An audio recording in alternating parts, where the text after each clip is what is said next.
अगर रखते हैं हनुमान जी का व्रत तो ये कथा ज़रूर सुने। एक समय की बात है, एक ब्राह्मण दंपति की कोई संतान नहीं थी, जिस कारण वह बेहद दुखी थे।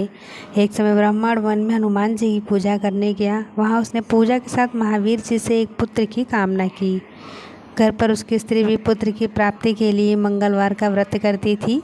वह मंगलवार के दिन व्रत के अंत में हनुमान जी का भोग लगाकर ही भोजन करती थी। एक बार व्रत के दिन ब्राह्मणी न भोजन बना पाई और न ही हनुमान जी को भोग लगा सकी। उसने प्रण लिया कि वह अगले मंगलवार को हनुमान जी को भोग लगाकर ही भोजन करेगी। वह भूखी प्यासी 6 दिन तक पड़ी रही। मंगलवार के दिन वो बेहोश हो गई। हनुमान जी उसकी निष्ठा और लगन को देखकर प्रसन्न हुए। उन्होंने आशीर्वाद स्वरूप ब्राह्मणी को एक पुत्र दिया और कहा कि तुम्हारी बहुत सेवा करेगा। बालक को पाकर ब्राह्मणी अति प्रसन्न हुई।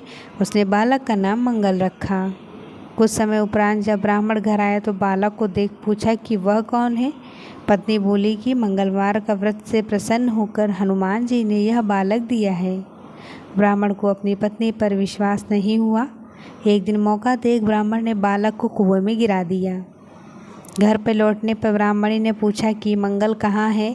तभी पीछे से मंगल मुस्कुराकर आ गया।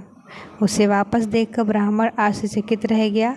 रात को हनुमान जी ने उसे सपने में दर्शन दिए और बताया कि यह पुत्र उन्होंने दिया है। ब्राह्मण सत्य जानकर बहुत खुश हुआ। इसके बाद ब्राह्मण दंपति प्रत्येक मंगलवार को व्रत रखने लगे। जो मनुष्य मंगलवार व्रत कथा को पढ़ता या सुनता है और नियम से व्रत रखता है तो उसे हनुमान जी की कृपा से सबसे कष्ट दूर होंगे, सर्व सुख प्राप्त होता है और हनुमान जी की दया के पात्र बनते हैं।